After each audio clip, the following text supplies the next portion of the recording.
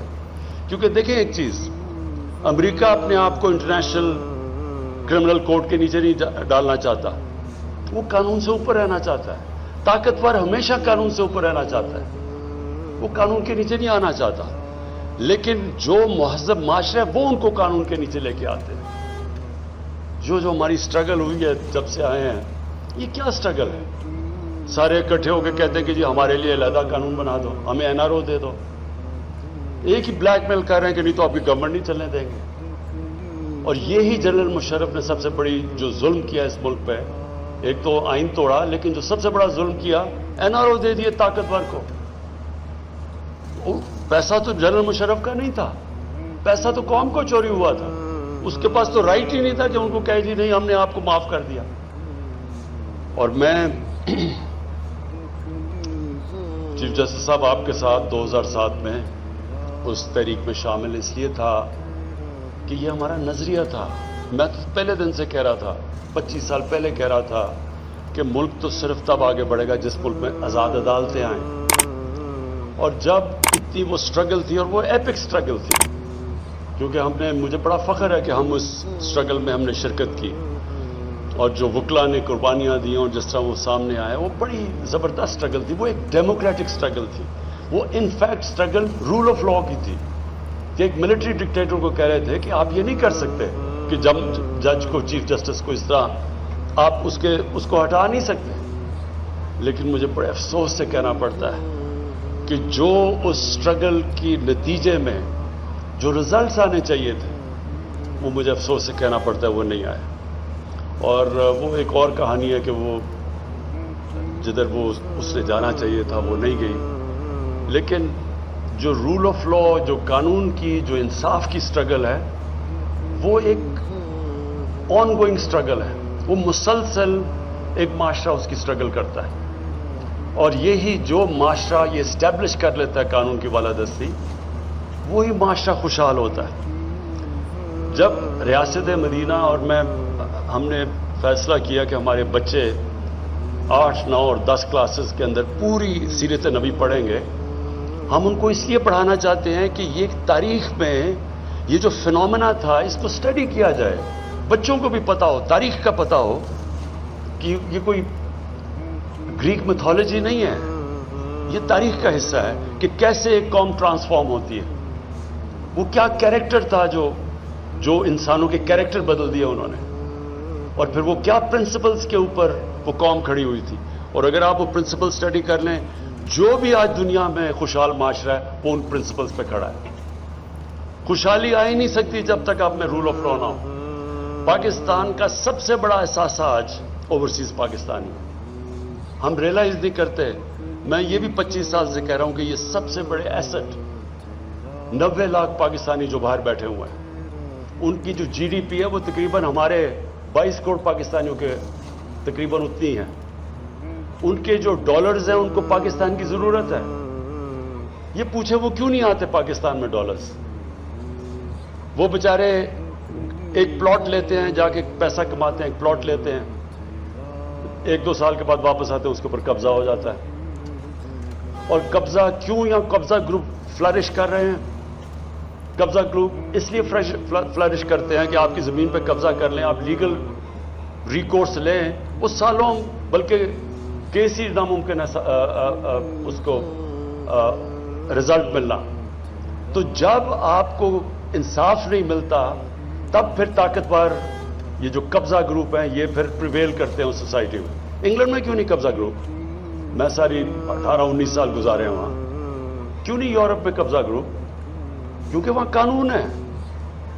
تو ہمیں ہماری جو سٹرگل ہے، اور چیف جسٹس صاحب میں آپ کو داد دیتا ہوں، آپ نے بڑی بڑی زبردست ججمنٹس دیے ہیں جو کہ ہمارے معاشرے کے لیے امپورٹنٹ ہے، اور انوائرمنٹ کے لیے خاص طور پہ، کیونکہ ہم نے بڑی تباہی کی اپنے ملک کی، ماحولیات کی. جس طرح ہم نے یہ اسلام آباد، آپ کو حیرت ہوگی کہ 1960 سے 2010 تک جتنی اسلام آباد میں ڈیولپمنٹ ہوئی تھی 10 سے لے کے 20 تک 10 سالوں میں اتنی اور ہو گئی ہے.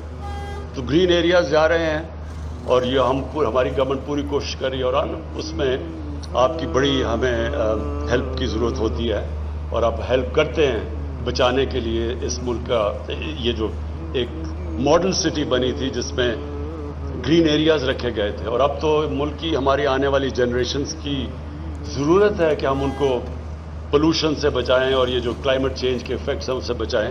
تو اس میں یہ تو اب نیشنل نیسیسٹی بن گئی ہے کہ ہم اپنے ملک کو ہرا رکھیں, اپنی انوائرمنٹ کو بچائیں, اپنے دریا پانی کو ہوا کو صاف رکھیں.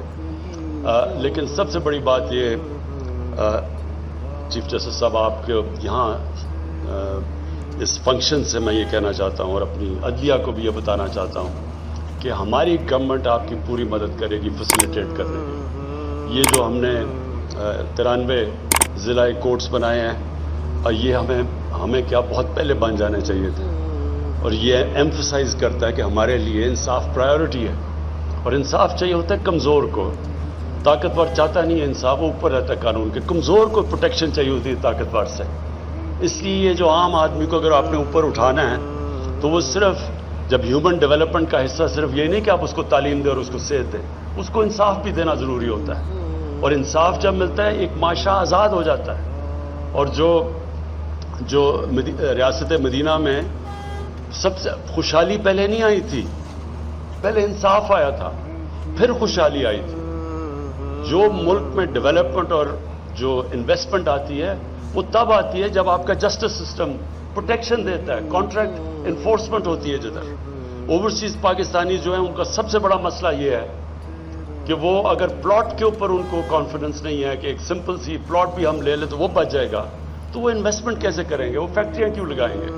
تو ہمارے راستے میں یہ بہت بڑی رکاوٹ ہے اور اس لیے آپ ہمارے سے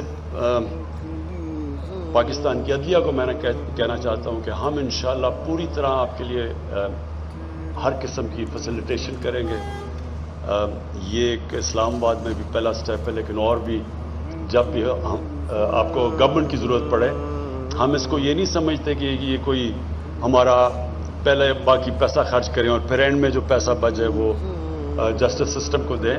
ہم سمجھتے ہیں یہ پرائیورٹی ہے, اس کی وجہ سے پیسہ آتا ہے. جب آپ کے ملک میں انصاف ہوتا ہے تو انویسٹمنٹ اور خوشحالی آتی ہے. تو اس لیے مجھے آج بڑی خوشی ہے. یہ میں CDA چیئرمین کو, آپ کو اور FWO کو خاص طور پہ میں اس لیے اپریشیٹ کرنا چاہتا ہوں کہ پہلے تو 6.5 ارب سے آپ نے اس کو نیچے لے آئے ہیں تقریباً 1.5 ارب پہ. یہ بہت بڑی اچیومنٹ ہے. نارملی تو 1 ارب سے شروع ہوتا ہے تو 6 ارب پہ پہنچتا ہے. یہ ایک تو اس کے لیے آپ دونوں کو کہنا چاہتا ہوں.